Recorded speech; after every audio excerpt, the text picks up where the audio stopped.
All right, so if you ever heard of Steve Jobs, you know that fonts and typography is important to the look and design of a product. And we want to make, cool, awesome looking sites. So I'm going to teach you how to bring in any font that you want to. So over here, you can tell that this top section is a different font, or this H1 here is a different font than the paragraph. And so what we're going to do is we're going to change this font here as well. So I have this font called Arvo. And this is one cool thing that Google gives us, well, one of many, is their Google Fonts section. So we have Arvo here. We're going to scroll to the bottom. And by the way, before I do that, Google gives us a bunch. So you could go to Google Fonts for whatever project you're working on and look at all the different types of font that they have here. So let's just go ahead and show you. So I'm going to find Arvo here. You click on it. And we want to use just the normal. So go there and let's say use. It's going to take you to this page. So you have normal 400 right here. And it's going to show you how to bring it into your document. So I'm going to link to it up here.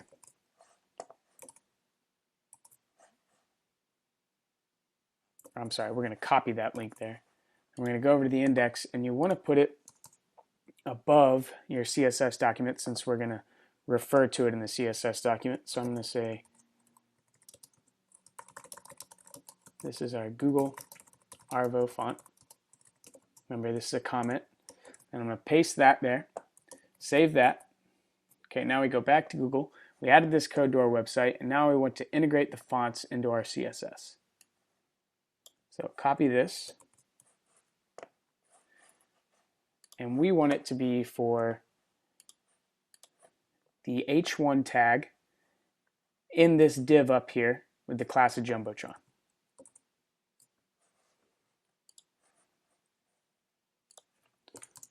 So .jumbotron, H1 tag, font family Arvo. I'm also going to put Courier New in here. Or actually, we'll do Courier. And boom. And now we should be able to go over to the site. And yes, you see a different font here. All right, so this is different. You can also see from the site that this is different as well, and I know that these are the same fonts here, so we're going to edit this top section here. So inspect element, and I want to do this whole unordered list because if we add a link, we want it to have that same font. So this unordered list with a class of nav. So to do that, let's say unordered list, class of nav,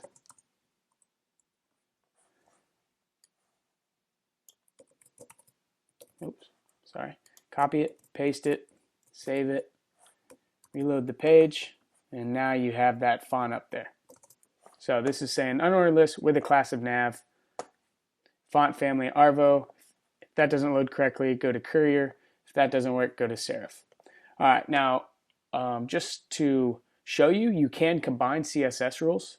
So since this is just font family here, and we know that they're going to have the same font type here, what we can do is we could just do this. Just go boom. And so this is how you combine selectors. So this is a selector, all unordered list with a class of nav, and this selector, all H1s and any div with a class of Jumbotron, or any HTML element with a class of Jumbotron, gets this CSS rule right here. So we should see them stay the same here, and we're good. All right, so now you know how to bring in custom fonts into your site, and next we'll move on to continue building this top section here.